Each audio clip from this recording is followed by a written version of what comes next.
So I'm Dr. Bassi with Telepsych Health. We're somewhat national practice and see clients in California, obviously, as we're partnered with you guys. And this is our office. We're in Jacksonville, Florida.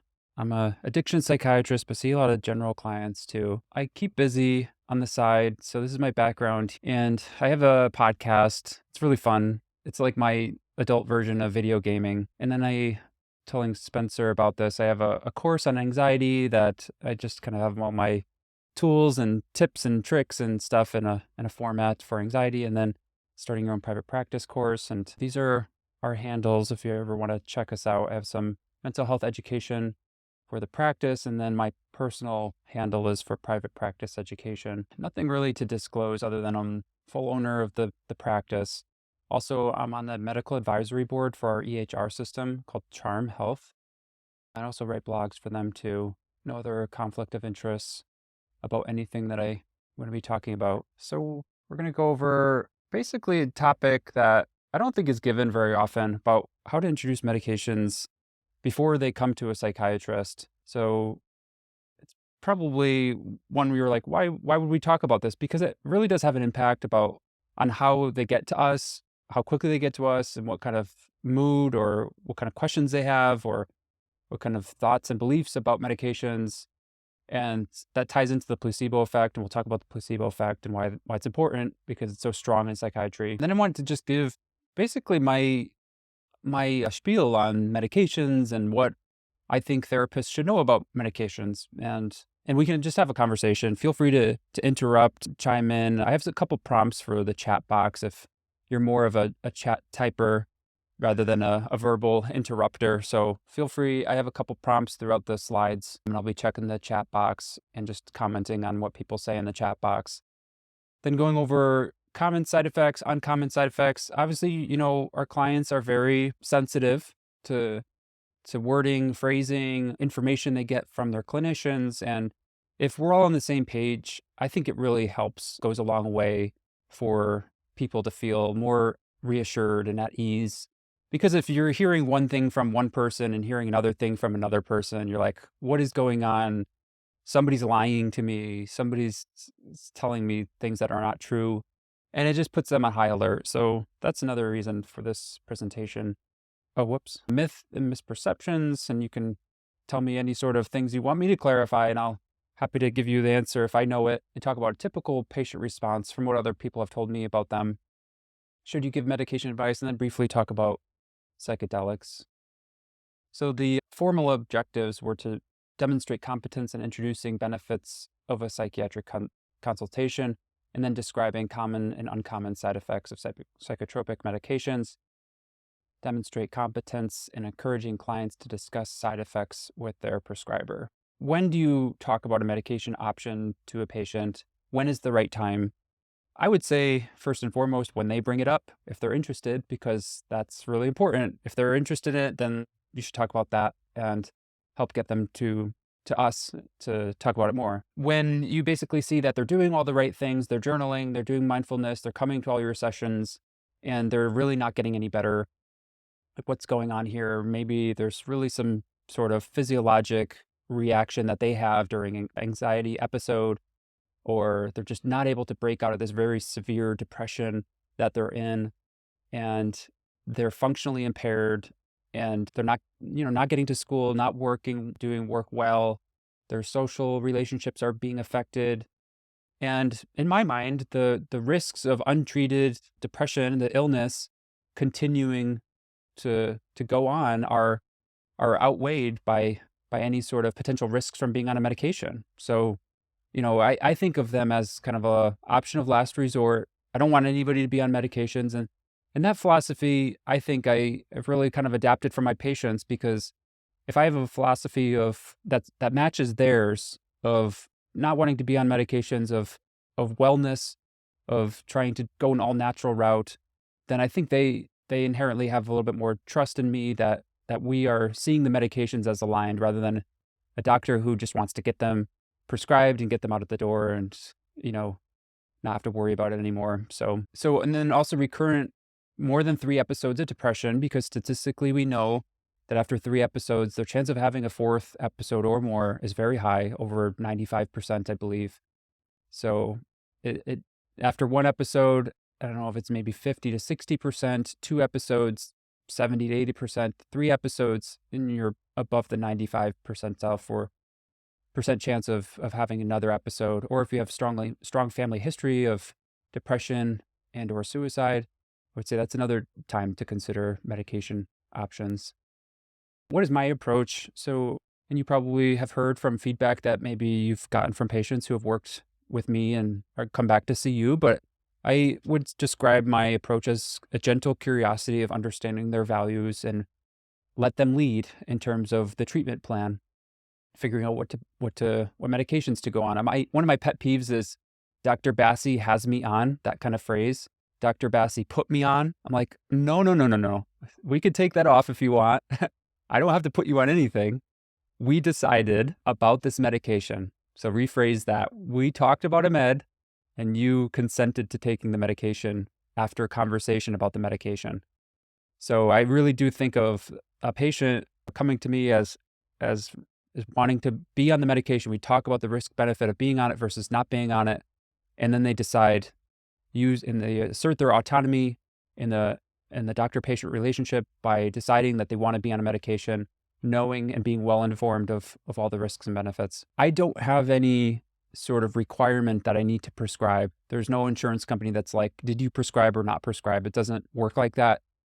The billing depends on the content of the history, the review of systems, the complexity of the plan, number of diagnoses. It's not really related to prescribing or not prescribing. So I have a patient who's in his 50s, and I counted up for this presentation how many visits I've had thus far, and it's 22. It's probably the most, where we've been considering number of different medication options for anxiety, and rightfully so. Like he's very skittish about starting medication, and I totally understand and respect his opinions to either be on it or not be on it. And I continue to see him, and I'm not discharging from the clinic or anything. And he's very, very astute, and he writes down everything we talk about and takes notes. And he's very well informed of the medications and is almost ready to start them. But if he's not, that's no big deal either. So I don't gain anything by putting a patient on a medication. The reimbursement is the same for me regardless. So what would I expect you to? So let me take a step back. So understanding their interests and values is one of my priorities. So I want to consider medication options as a option of last resort for them, that they've tried other things. They've tried therapy, they tried mindfulness, sleep hygiene, all of these things, and they feel like they're not getting any better still. And I understand nobody wants to be on any medications, and I hear that probably 6 times a day. I don't want to be on any medications. I don't want them to be on any medications either. And if you look at any of my videos on mental health education, I do talk about tons and tons of non-prescription, non-medication options for ADHD, depression, anxiety, sleep, etc. We don't have to do a prescription option. I talk about supplements, and over the last 3 years or so, I've actually been keeping a database of supplements and hearing what patients have to say about them and jotting them down and comparing that to the evidence base for that. And if they mention one that I haven't heard of, rhodiola, didn't hear of that until a couple of years ago, I put that in there. And because people come to me with different values and they are interested in supplements, and we talk about maybe safe supplements for them. And an as-needed option versus daily option, that's also a heuristic that some patients have. They think of a daily option as being more severe, that it tells them that their mental health issue is more significant, so they don't want to be on a daily option. So we talk about as-needed options. So there's a lot of different characteristics and requirements that I can work within for somebody who's wanting to come talk to me. It's not like they have to be on an SSRI or else I can't see them.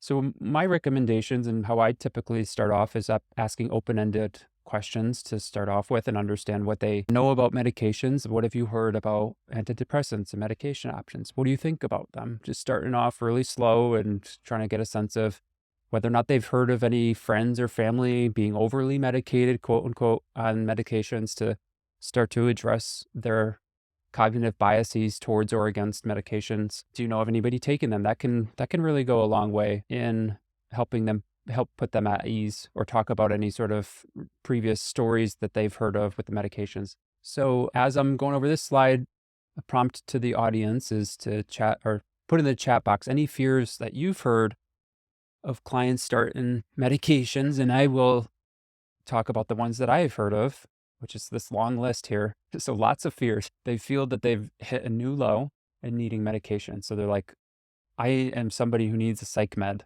like that's really bad. I don't want to get addicted to it for sure. Yeah, that's one of these ones in here too. Internally, they feel like they're categorized differently as somebody needing psych meds. They feel as needed meds are quote unquote less severe. So if they're on an as needed Xanax, that's quote unquote less severe than like a daily Prozac. That's just something people have told me. It reminds them of a loved one who was overly medicated. I've heard of that. Their grandfather or their aunt or uncle was in and out of psychiatric units, and their personality changed. And is my personality going to change? Am I going to be too sedated like that person was? They'll get addicted to it also, or that they should be able to get through it on their own. Yeah, like they're weaker if they're using meds, but we don't think of that for diabetic. They're not like weaker because they need insulin. But yeah, because the brain has, voluntary control over some things, that we think that we should have voluntary control over depression and anxiety all times too. Okay. Reminds them, I had a patient who used to be forced medications as a child against their will. And we spent probably 5-6 sessions talking about various options and how that person was making a very deliberate effort on their own to choose to be on it, and it's not anybody else talking them into it. And that was a lot of tearful sessions I can remember. Do not trust if a psychiatrist gives it to them the first meeting. Absolutely, definitely. They'll never be able to get off of it, make them addicted, make them a zombie. Like, sure, like if you go up really high on Risperdal, it could probably make somebody a zombie. That they will have to report it to their employer, military unit, ex-spouse if they're going through a divorce proceeding. That's really frightening. You don't know what people are going to do with that information. And so there's this level of how much do I disclose to the person, clinician. And they might not even tell you this. This is probably like just brewing on their hamster wheel upstairs, in fear. They don't know if they should tell you that, because then if you put that in the note, that can harm them. So there's a lot of fear surrounding this topic. How is it going to interact with other medications? Well, I have a med interaction checker if I ever don't know, but I can always figure that out. That's going to cause weight gain or sexual side effects, and we'll talk about these in a future slide. It's going to be too expensive. Some of them that are under patent still can be very expensive. That they may feel worse. They've heard of that suicide label warning, the black box warning. We'll talk about that one. Future slides. It's going to change my personality. That's scary, like I want my personality. I just don't want the depression, especially the last two. If I become suicidal and personality change. Yeah. Okay. So, what to do about all this stuff? Well, we as clinicians, we have totally different experiences of meds, of therapy, of mental illness than they do, especially when coming to you for the first time. They don't know, they've never heard of Zoloft, Prozac, etc. Most likely. They don't know what you know about how people get better, how it's treatable, how there is hope there. So try to normalize their experience. Say what you think is probably obvious, that you have had a lot of patients who fear the same things you fear, and they can get better and get through it. You don't need to be on a medication forever, and you go very slowly on the dosage. It's not going to change your personality. You can move forward at your own pace that you feel comfortable with. Asking open-ended questions that elicits their knowledge of medications. Is there anything you worry about with the meds themselves? Is something I would ask just to address their fears and concerns. Why is it important to understand their fears and concerns? To determine if a referral to psychiatry would be appropriate, so we can talk about that in more depth. So I do think that this probably comes up a lot in therapy. So I'm comfortable, just to restate the obvious, I'm comfortable speaking to people with varying degrees of interest towards meds, from no interest to, I know what I want to start. Can you just prescribe it and be on with it? They don't necessarily need to be fully decided upon taking meds in order to see me, but it would be nice if they have some sort of seed planted, like, that's part of the purpose of going to psychiatry, is to talk about medications. Although, my approach is a little bit different than I think what the status quo is for a patient going to see a general MD psychiatrist, is that they might be surprised. I do half-hour visits, well, 25 minutes, and I talk about a lot more than just medications. In fact, I'm running a group. I used to run group for 3 years. So we just started group therapy back up on Wednesday mornings. And I've had a lot of patients say, "I wasn't expecting you to ask this many questions." And that's pretty funny, and I think that kind of embodies a little bit about my approach there too. So I wanna know more about what they've tried and not tried and whatnot outside of medications. Talk about supplements with patients too. I don't need to prescribe anything to see them. So talk about L-methylfolate, SAMe, St. John's wort, if anybody ever goes on that, and acetylcysteine, the whole 9 yards. Oh, of course, marijuana. Why is it important to understand their fears? Because in the background, they have them playing out regardless, and that has a big impact on the placebo effect or nocebo effect, depending on what the outcome is. And I think this is just a topic that's so inherently interesting to anybody in mental health, any psychologist, because it's this invisible, powerful force that's going on in the background based on the patient's beliefs. And it's real. Like, it's a real brain changes that happen in the fMRI scanner when placebo is administered. There are real changes in certain areas of the brain that interpret pain, for example. There was a study that showed that patients who received sham knee surgery, where they just basically made an incision in the skin, closed the skin back up, for osteoarthritis actually did better than people with real surgery. That's incredible. I I couldn't believe that. And then after 2 years, they did about the same. But that's just really cool. So it's not just psychiatry, but it's orthopedics, it's pain medicine, and placebos even decrease our interpretation of pain. They decrease blood pressure, and they decrease heart rate. So that's really cool. So imagine if it has this much physiologic effect, it's obviously has a huge impact on psychiatric medications. They come to you, in a really low place and hopeful that the person that they're finally seeing after waiting 3 months to see you is going to help them. They want to get over this. They're going to feel that they finally have the ticket there to get back on their life back on track. Based on the patient's belief, and I think we can kind of use that to our advantage ethically and in an ethical way of kind of gently understanding their beliefs. The placebo effect is here to stay. I found an article when preparing for this that you can use the placebo to facilitate you in the treatment process by listening, asking questions, and paying attention to the patient. This guy, Dr. Kirsch, he's from Harvard Medical School, has been studying the placebo effect for about 30 years. There's really good interviews online and good research about the placebo effect. If anyone's ever interested, just Google his name. He said this quote that I thought was pretty succinct. It almost doesn't even matter what kind of pills doctors give patients for there to be a benefit, because the placebo effect is pretty high. How high is it? Well, an individual who has no prior antidepressant use, it's the drug effect, which is the y-axis here, or the effect on depression, I should say, is basically on par with one another, drug and placebo. This is according to a study in 2015 by Hunter. And then for people who have had prior antidepressant use, the placebo effect drops in about half or so. So that's important to keep in mind. People who have had prior antidepressant use have less of a placebo response. We kind of need to build a framework here of who is more inclined towards having a placebo response versus who's not. He says that placebo accounts for about 75% of the response from medications, generally speaking. That's kind of why also the randomized control trials are so hard to prove an effect, because you have to get it statistically different beyond just what placebo is. So yeah, while there is a large placebo effect, like I mentioned, there are certain characteristics of particular individuals that are more prone to the placebo effect. It's much lower with people with severe depression. So if you have severe depression, not as much of a placebo effect versus if you have very mild depression. It reduces with age. So children have a very high placebo effect. It's much reduced with that prior antidepressant use. I mentioned that in the last slide.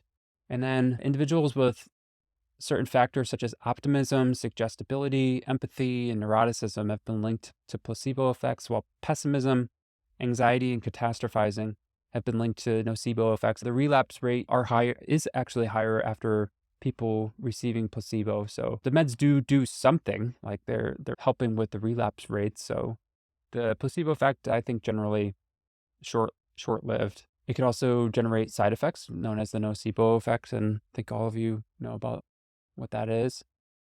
But nocebo effects are to a lesser degree than active medications.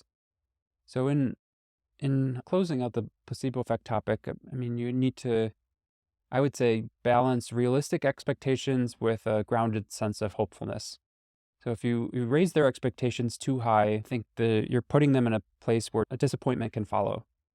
And then if you also conversely induce feelings of rejection in the patients, then you can anticipate the treatments are also going to be less efficacious as well. In this study, this quote was from this study down here, said nocebo responses can be provoked directly by inconsiderate behavior, lateness, rudeness, insensitivity, and by disappointing patients' wishes to feel understood. I guess that's the theme today. So this is why I think it's very important to ask the patient if they've had a friend or a family member who had a bad experience or a good experience with the medication, so we can talk about that and address it and see how much truth there is to that, how much data we know about that situation, take that into consideration with the recommendation I'm making.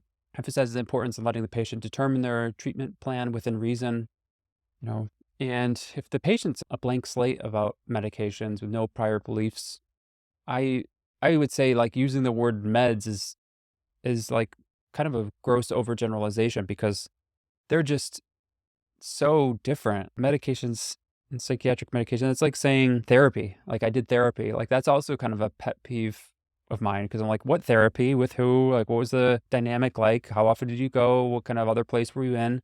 Were you financially stressed? Were you going regularly? Were you engaged in therapy? Try another type of therapy, So it's like medication. So say somebody tells me, I tried antidepressants in the past. They just don't work for me. Okay. Which one? What dose were you on? This is a list of dose minimums according to, oh gosh, I can't remember the name of, it's like some database that a lot of studies use, so randomized controlled trials use this database to determine if a patient meets the criteria for their study. So if they weren't on this dose minimum here, then it wasn't even considered like a previous use of the medication. So the patient needs to be on this minimum dosage for at least 6 weeks for them to say, okay, you were on this. I remember there was a study that said, it was a ketamine study, and they had to have tried and failed a number of different medications. And so they must have had like Prozac, at least 20 milligrams, couldn't have been 10. Zoloft must have been at least 50 for at least 6 weeks. How long? Hopefully at least 6 weeks. That's what the general consensus is. And we talk a little bit about time frame later on. Did you take it daily? Some people think they kind of misunderstand. They think Lexapro is supposed to be taken as needed. They were anxious, and there was some sort of miscommunication there with the clinician. I've had to correct that with certain clients before. And what is a treatment response? Like these last 3 words, they didn't work. And do people know like how a treatment response is defined in a study? Does anybody know how like most studies typically define it? 50% reduction in the HAM-D scale, and same with like OCD, 50% reduction on Y-box. Like, that's not zero. That's not full remission, people. Like, that's still a response. And I don't know, there's multiple ways you want to look at this. So like, say we know SSRIs, they cause or help 70% of people, according to studies, as a treatment response. That's 70% of people who have gotten 50% better or more. That's like not what most patients think of as a treatment. They want to be better, So that's like, if I had a patient who had a 50% response in certain SSRI, I would actually feel kind of hopeful. Like, okay, let's try a different SSRI. Maybe we'll make sure they're taking it daily, make sure we up titrate to the most therapeutic dosage, not too slowly, but not too quickly either, and get right up to a therapeutic dosage fairly quickly, and see if that helps them more than 50%. So I think that's actually like a good hopeful measure to get them into a different medication option. But I think that's disappointing to most patients. And a good reminder, like, and I think most patients are pretty realistic. If you say on a scale of 1 to 10, like, what do you want your depression to be? Most don't say 0.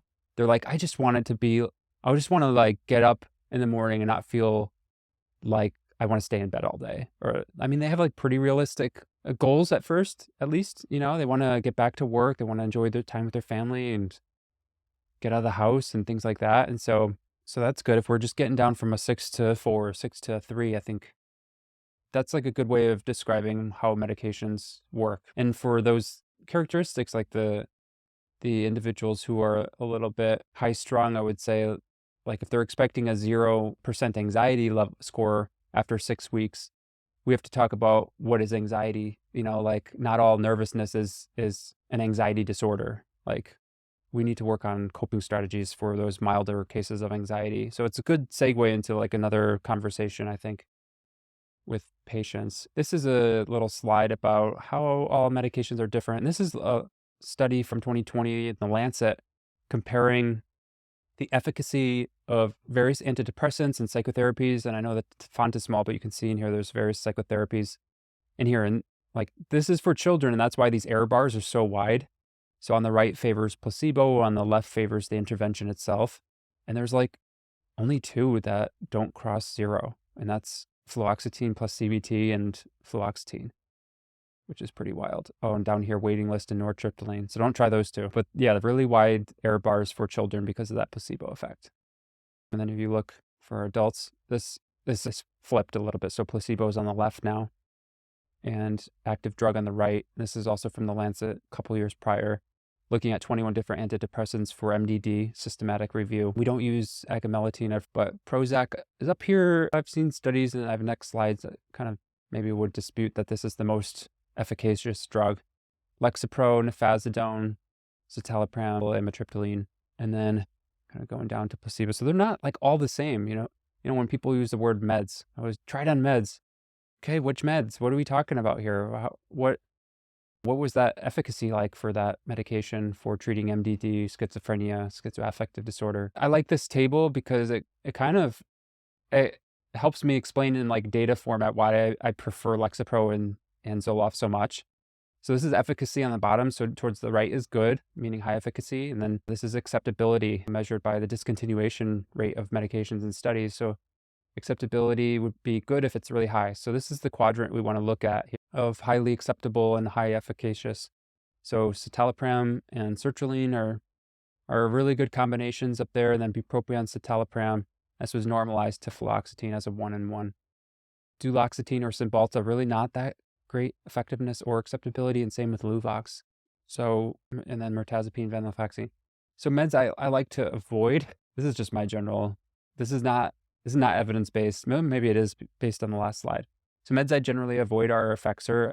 People hate me when they have withdrawals, and it's really, really bad, really significant. And it's not just an hour, like you don't miss it and you just take it after an hour and you're fine.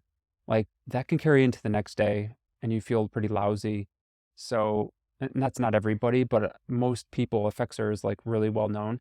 It is effective. Like Effexor is a really good effective medication, but I just think the withdrawal effects weigh that, so I don't use it very much. Paroxetine is a very antihistaminergic medication, so it causes a lot of fatigue and weight gain, sexual side effects. Unless they're very socially anxious and they've tried other med options, I won't use Paxil or paroxetine. Mirtazapine is an atypical medication option that has a lot of weight gain and sedation associated with it, but it's effective for anxiety and depression. So if somebody is, not eating well and they're underweight and they're not sleeping well and they're depressed and anxious, that might be a good option for them. But for most people, our population, they don't want to gain any more weight. So I don't use much mirtazapine. Cymbalta, not that effective unless they have chronic pain issues. Luvox, I don't use unless they have OCD. Depakote, unless you want them to lose their hair and gain weight, then I probably wouldn't use too much Depakote, and it interferes with oral contraceptives too. And then meds I like, Lexapro, Zoloft, Trintellix, Vibrid, Abilify, Rexulti, fairly good side effect profiles, although I've had people not tolerate all of these at some point, but for the most part, really good for depression, anxiety, and for augmenting purposes too for Abilify, Rexulti. My general prescribing philosophies: try to use a minimum number of meds, minimum dose for the minimum amount of time necessary. Plan to be on it for about 6 to 12 months to get to the next phase in your life. try to target multiple symptoms with a single medication. If there's multiple symptoms that we can't target with use of one med, then I go after the bigger symptoms first, the more problematic ones that are causing the biggest functional impairment. Try to utilize their side effects to our advantage. Like if they had premature ejaculation and they're underweight and were socially anxious, maybe paroxetine is a good option for them. So you're thinking about like all the side effects that they could benefit from. Make sure you're not missing another diagnosis. Obviously, don't want to miss bipolar, insomnia, or some other medical illness that's causing their symptoms. I would encourage them to hold any illicit substances to the same degree of scrutiny as psychiatric medications, especially in this day and age. And you all practice in California. I just assume everybody has marijuana for lunch practically out there. It's just ridiculous how socially accepted it is. I do talk about that a little bit more depth on a future slide. Give them multiple options, elicit change talk, allow them to assert their autonomy, to avoid that "you put me on" type of phrase that I hear. What are common side effects of antidepressants? So any GI symptom, because our GI tract is loaded with serotonergic receptors. And if anyone has ever heard of carcinoid tumor, that's a serotonergic tumor that causes serotonin to just dump out, and you get all of the symptoms of serotonin syndrome. And so any sort of GI symptom is all game, nausea, heartburn, diarrhea. What is the treatment? It gets better with time. Time. That's what Stalls would say. Any sexual side effects, that's very common. Also, it could, it's more or less like difficulty orgasming, blunted orgasm, dissatisfying orgasm, and less so changes in libido. But I think like if you're not having a good sexual experience, you're not going to be interested in sex. So I think they go hand in hand. Headaches, lightheadedness, changes in sleep, and any uncommon presentations of a common problem, I would say, like if there's waking up at night, that could be from heartburn, perhaps, So what is the sexual dysfunction among SSRIs? Like this is what a study says. I don't know if it's this high, or maybe I just don't ask my patients about this enough, or never like wrote it down. Who has heard of PSSD? You can just type a yes or no in the chat box. I'm curious. Who has heard of PSSD? I think this is going to be like one of those things that we tell somebody about a new car and then they start seeing it everywhere, or a new coffee shop or something. So if you go on social media, maybe your phone's listening to me now. So now you're going to get like a bunch of ads for PSSD or something or whatnot. So post-SSRI sexual dysfunction is what it stands for. And that's the definition of that is where an individual has continued sexual dysfunction for more than 3 months after stopping the SSRI. And most physicians, obviously, can acknowledge that there's potential for SSRI-induced sexual dysfunction while you're on it. But this is going a step further and saying it doesn't ever go away. And not only is it sexual blunting, but it's also emotional and cognitive blunting. And, there's like patient profiles of people who'd be more susceptible to this. There's not really a good treatment. There's recommendations for what to do about it. I'm not sure what Bader-Meinhof effect is. Is that something I just mentioned? I'm gonna have to look that one up and Google that later. So where was I? So it doesn't go away. There's not a good treatment. It's also cognitive blunting. And there's a very, very vocal community of individuals who kind of feels that physicians harmed them, caused harm, damage to them long-term, because they never got back to their baseline sexual functioning prior to the SSRI. So that's like another good reason to not put somebody on a medication willy-nilly. There are potential side effects, and even if it's not physiologically well explained in 2023, maybe we don't know everything about it, but nonetheless, the patient believes it. Frequency illusion. Oh, that makes sense. Even if it's not well explained medically, the patient believes it, and I still trust the patient they know themselves the best. So I don't argue with that. I think that parallels my general philosophy, even with having them lead the treatment plan. Patient knows himself the best. They lead. I just help them not hurt themselves with medication and options. And we talk about options. So this is a variety of this sexual dysfunction. It could be like the difficulty orgasm is the most common, but it could also be premature ejaculation is listed. So sexual dysfunction is very common. And that's another reason it's so difficult to prove, is when the background rate of a particular issue is so high, and then you add a medication on top of it that also has a large incidence of it. You're like, It's really hard to differentiate between that and placebo. So it's hard to prove causality with that. Uncommon side effects, things that can happen, not really like commonly, but flattening of affect. There are two meds that I think of this happening more with. So gabapentin, topiramate, especially at high doses, or even risperidol, haldol, thorazine, high doses. Feeling anxious or keyed up. Wellbutrin is known to cause that's partially like a stimulant, or any stimulants could do this. Illicit substances can do this. Marijuana can do this, a paranoid high. Fatigue, paroxetine, especially Remeron, trazodone, cause fatigue.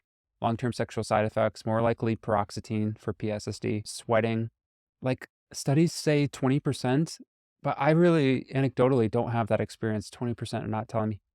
Maybe 5% night sweats, but I don't have one out of every 5 saying they have sweating. And then depression, more depression. So this is a good debate. I mean, we could probably spend a whole hour talking about the black box warning for SSRIs, because it came out after a study in children, 2007. FDA put a black box on it, and like everyone overreacted, took a bunch of children off medications. There were patients who said that it caused that overreaction caused, I don't know how many hundreds or thousands of suicides after it just induced fear among child psychiatrists and those patients.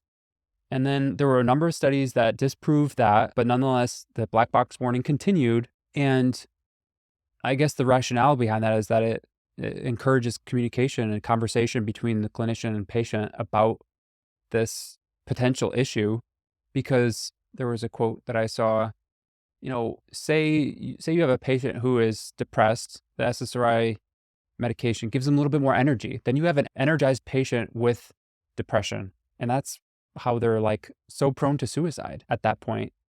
They start to get more insight into like how painful of an experience that was as well. I think that's also partially why that time frame after initially starting a medication is a vulnerable time period. So A, not only do you have potential continuation of their current symptoms and the medication's not working, but B, if they're responding to the medication and it's giving them energy to a depressed patient, maybe like they have a new profound perspective of their depression, how severe it was, and that could potentially be disruptive to their stability as well. So there's a number of confounding variables to the more depressed aspect that merit like a longer conversation, but that's my take on it. Myths and misperceptions. So I'm going to talk about these in the 4 subsequent slides. It will take 6 weeks to notice anything. I'll get hooked on them. I won't take mood-altering drugs because they're bad. But what kind of CBD would you recommend? I've heard antidepressants can cause weight gain. So it's going to take 6 weeks to notice anything. So while I'm talking about this, type in the chat box if you have had a patient who reported a benefit to a medication within days, and what your thoughts are on that. So, okay, the thought is it's going to be 6 weeks until I notice anything, but it's possible you're in the 30% who don't have any response to the medications, because not everybody responds to the medication. So there's potential truth to this. Like, yeah, you might not respond at all. However, this is just to tell you how long you need to be on it to say if it worked or not. But that's not to say that you won't get any benefit out of it at all.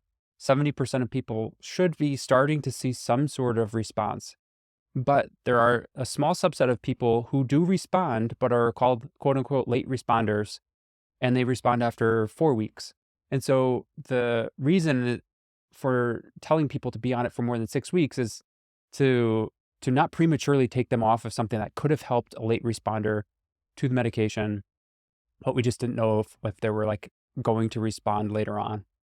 Let me make this bigger. So we have a yes. Thinking of stimulants especially, yeah, for sure. Have yes, maybe just anecdotal, but I've noticed early responding is a good prognosticator for sure. Yeah. Like I also too, I don't know how to explain it. I don't know, if it's part placebo, they're just like their physiology is just super responsive to the medication.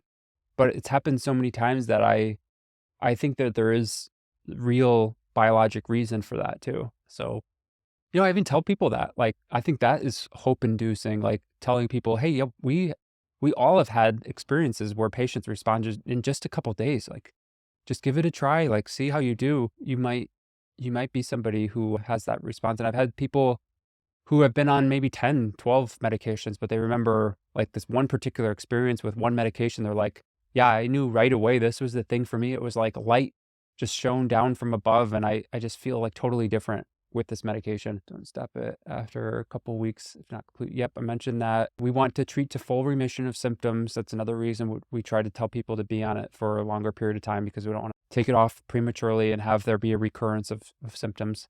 And then mentioned treatment response, like, say you have a ramp of improvement, like where they can tell themselves as being on that ramp of improvement depends on their perspective. It's when you're in the middle of it, so you're right at week 3 or 4, if you just have had a mild response so far, you still don't think that that's really sufficient. So obviously they're going to be pretty frustrated still having to wait that long. I mean, there's not too many things these days that, other than maybe ketamine, but that's not everybody responds that well to ketamine too. So let's see here. I'll get hooked on them. Where do I start on this? So there are some that are known to cause withdrawal symptoms. Like, I'm an addiction psychiatrist, so I like the language of addiction versus physiologic dependence versus like withdrawal. Like, those are all very different to me. Addiction means that there's use despite continued harm that it's causing. Physiologic dependence means that your body is just accustomed to it. Well, we're accustomed to a lot of different things. That doesn't necessarily mean it's a bad issue. So just because, yeah, you're dependent on a lot of elements, for example, vitamins, doesn't necessarily mean it's a bad thing just by definition. So yeah, you could become physiologically dependent, but that doesn't mean you're hooked on it for life, where you need to take it for the rest of your life in order to feel positivity or withdrawal of the symptoms. So I generally say that patients should anticipate being on it for 6 to 12 months to get them to the next phase in their life with good therapy, good lifestyle management, getting good sleep, good nutrition, good interpersonal relationships, and then we come off the medication. So we have many patients who can safely navigate coming off the medication, and we discharge them from the practice, and they're fine, and they've been treated, they're in a better place in their life, and they don't need medications again. So, and then we have individuals who are chronically ill with mental illness too, just like people are chronically ill with hypertension and obesity and chronic pain. We have individuals who have chronic depression, chronic anxiety that need to be on medications long term. So there's like everything in psychiatry is a huge spectrum. You can't overgeneralize. Yes, some medications can be more addictive than others. Nicotine, cocaine, benzodiazepines, highly addictive medications. Some medications can induce physiologic dependence, which is not addiction. And it depends on the person, and it's at various levels, whether or not you're going to have withdrawal symptom. It depends on the person and the medication. Unfortunately, we don't have a way to predict who's going to have withdrawal or not, so that we just taper as a way of playing it safe. I won't take mood-altering drugs. Okay, so what's mood-altering? I mean, hypoglycemia, you're definitely going to have an altered mood. So glucose is actually mood-altering too. There's various vitamins that if you are deficient in them, you're going to have an altered mood as well. So this topic, I think, goes into a conversation of talking about how patients have a predisposition or favoritism towards the word natural. People tend to like things that are all natural. I buy organic stuff, all natural stuff. I would prefer that over the thing that's like made in a factory, of course. Like, that's our brain's cognitive bias towards wanting something healthy. There's definitely substances that are all natural but unhealthy, like mercury, arsenic. 40% product of THC is not natural. And even the genetically modified cannabis these days is way more concentrated than what it used to be in the 60s and 70s, from what I've been told. It wasn't around back then, but like, it's a perfect example. You have a product that you think is natural, but it's actually, there's not much about it that's natural. Like, smoking a plant is not necessarily natural for your lungs either. And then there are legal substances that are unhealthy. Read paint thinner. I mean, that's legal. Nitrous and whipped cream, up until recently, you can get that without showing an ID. I think in New York, you need to show an ID now, but there's lots of legal cigarettes, illegal. over 18, those are unhealthy. And then there's non-prescription options that are unhealthy. Like there are certain supplements that can trigger serotonin syndrome or have drug-drug interactions, can cause psychosis, etc. So just because we use one of these words, it doesn't necessarily mean that they're healthy or unhealthy. So I like to get into the weeds on wording, language. I heard antidepressants can cause weight gain. So that yes, there are some that are better known to cause weight gain. The rate of weight gain for these medications is greater than placebo. For paroxetine, mirtazapine, Seroquel, Risperdal, wouldn't argue with anybody about that. And then there are meds that have a rate of weight gain that's on par with placebo. So even without medications, though, I mean, we obviously have a major obesity problem. So it's, again, one of those situations. It's hard to prove. If there's a high baseline rate, very difficult to prove causality when the rate is pretty similar to placebo. Hold cannabis to the same standard. That is used for appetite stimulation for cancer patients. So cannabis is known to cause weight gain, but for some reason, some people give it a free pass. So point out that cognitive bias to them. And then untreated depression. I mean, like, who hasn't done stress eating before? Like chocolate, end of the day, I have for sure. Like untreated depression, impulsive overeating behaviors.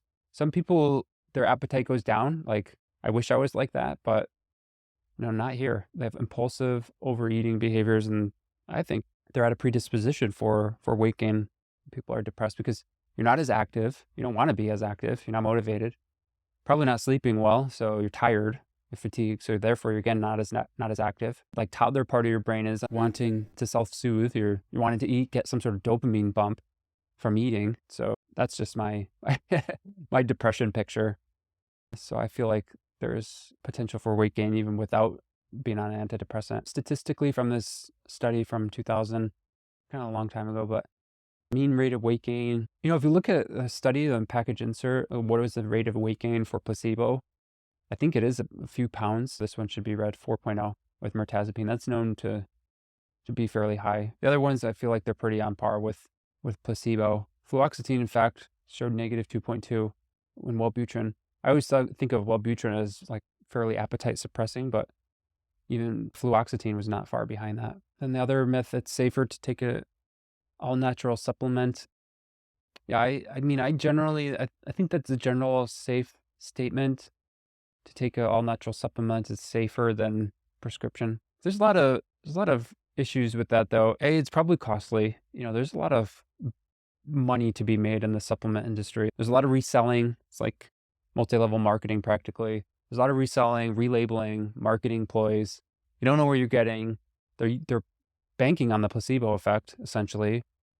And you don't know how much of the active ingredient is in it. There's not as much oversight. So there's not like data there about safety. Whereas if you looked up, paroxetine on PubMed or fluoxetine on PubMed, you're going to see tons of studies, but you're not able to kind of punch in the brand name of somebody's concoction of various tinctures and things like that to figure out what are the studies on this. It's just not there. You're putting a lot of trust into that manufacturer, that company reselling it. And is there a risk in potential untreated depression, prolongation of symptoms, functional impairment, maybe suicide, if you're going down the supplement route? And I consider that a risk too, taking a supplement. It's not proven to treat depression, and you're giving somebody a thing there that's not proven to help with their symptoms. I feel like that's a risk factor. So I say it's like low risk, low reward, but maybe it is a little bit medium risk, low reward type of situation. If they're severely depressed, I would probably not say it's a very wise idea if they're in severe depression with recurrent suicidal thoughts to just be on SAMe, for example. So typical patient response to the medication, like what could they expect? I think this is like pretty classic response people have had when they have a response to the medication. I'm talking about SSRIs, generally speaking. I have the same thoughts. They're just easier to deal with. So is that a personality change? I wouldn't say so. They were thinking the same way. It's just like not as gripping. They don't affect them in the same way. I have certain thoughts about life, about stressors that don't affect me in the same way. Blank doesn't get under my skin as much anymore, and you can insert whatever sort of stressor they had, their spouse, their work, other stress. Not feeling as dark or hopeless. And in my opinion, and this is not evidence-backed at all, but this is talked about among my colleagues and I, like, are the symptoms don't remit at the same pace. They remit at different rates. So, what is the typical response early on? Well, they might have a little bit more energy, less dark mood, and then you're going into a few weeks. They might get a little bit motivation back 4 weeks later, 5 weeks. I think of anxiety as being something that doesn't respond right away unless it's like benzodiazepine. But if you have to be on the medication a little bit longer, a little bit higher of a dosage to target the anxiety, then focus is so multifactorial and multi-layered. It really depends on anxiety, depression, sleep, energy, interest in the topic, distractions. So I think of that as like the holy grail there. If their focus is back, probably a lot of other stuff remitted. I don't see them as like highly focused at the beginning. I had mentioned I was going to go over psychedelics, and then I was like kind of debating whether or not I should put this in here, but I think it is so commonly spoken about. Maybe I'll just have a slide on here. So again, kind of goes into the topic of what's natural versus proven. I think there is this favoritism towards psychedelics because they're more natural, and maybe the pharmaceutical greed is not behind them just yet anyway. I'm sure there's going to be a big blossoming industry on this because it's expected to become legalized in this year, 2023, because of a phase 3 trial that Bessel van der Kolk was one of the leads on, using MDMA and PTSD, and it was found to have a very positive effect. I just put in here some points here as to this study here about MDMA to maybe get people to not just like blindly kind of jump in to the MDMA training as being like, this is the new greatest thing ever. There were some criticisms of the MDMA study that I thought were interesting. I mean, it was being compared to inert placebo. Like everybody knew when they were on MDMA. So it wasn't being compared to a low dose of MDMA. 96% of individuals that knew that they were on MDA. So it was not like a blinded study. So you're on MDMA, then, I mean, we talked about how significant the placebo effect is. And then, maybe I should talk about number 3 first. I mean, most of the people in this study had tried, or 32% had tried MDMA before. And the people who wanted to be in the study were people who like probably wanted to be on MDMA. So I don't know, it was not like a totally selection bias free study population.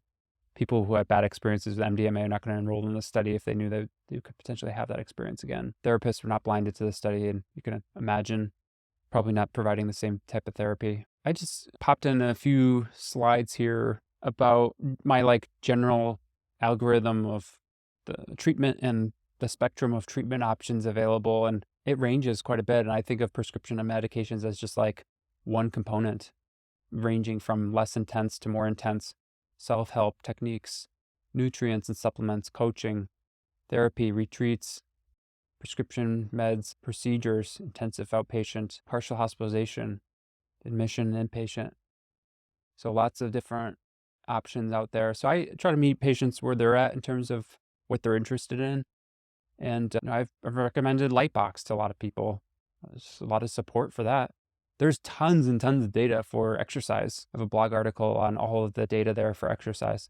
It's not really like people don't want to pay money to go see a psychiatrist and then they just tell them to go exercise more, though. That's not very fun. Nutrients, various nutrients with varying levels of evidence for them. I always use this website called examine.com. Has a lot of the evidence base for nutrients and supplements in one nice place. Prescription options, procedures, various different types of procedures, TMS, ECT, ketamine. I don't know if people have an interest in this. You could put it in the chat box and I could talk more about these. But otherwise, that's probably pretty much the end of that. Any particular one of those TMS? So TMS, I used to work in a TMS lab for like 3 years before med school. Very familiar with TMS. We're doing non-clinical and clinical studies for TMS. It's expensive because it's very time intensive. The machine is expensive. The tech there is expensive. Patient has to come in like 5 days a week for at least 30 minutes. With setup, it could be 30 minutes, usually 20 minutes. And not like the most effective thing, I would say. Even after having that insider view at Columbia's brain stimulation lab, I wouldn't say I'm like the hugest fan of TMS. You need to do a lot of sessions though. I would say at least like 10, 12, 20 before you start to get some treatment response. think insurance generally pays for like 25 sessions, I want to say. It's a guesstimate. Mostly, I mean, it was FDA approved initially for depression. I think that's the easiest thing to get approved. I actually don't know nowadays, like what else the FDA has approved, if it's OCD, anxiety. I think anxiety is approved for deep brain TMS. Ketamine, definitely. There was a meta-analysis that showed that ECT is still the gold standard for depression. People can have bad experiences, like high anxiety with ketamine, but generally I think lower doses are pretty well tolerated and effective for depression. I think that's why the industry is just blowing up right now with ketamine. There's ketamine clinics like everywhere. I wouldn't say ketamine is like the best for a highly anxious person. Think of like low anxiety, unipolar depression type of person. Maybe if they even have chronic pain, plus minus on the pain, that could be a good one for good candidate for ketamine. What else about ketamine? I'm not, I have like a lot of patients, but I haven't really had too many people go down the ketamine route. There's a little bit more of fear surrounding ketamine. A couple links on placebo effect. I think that's it for me. Thank you so much. That was Yeah?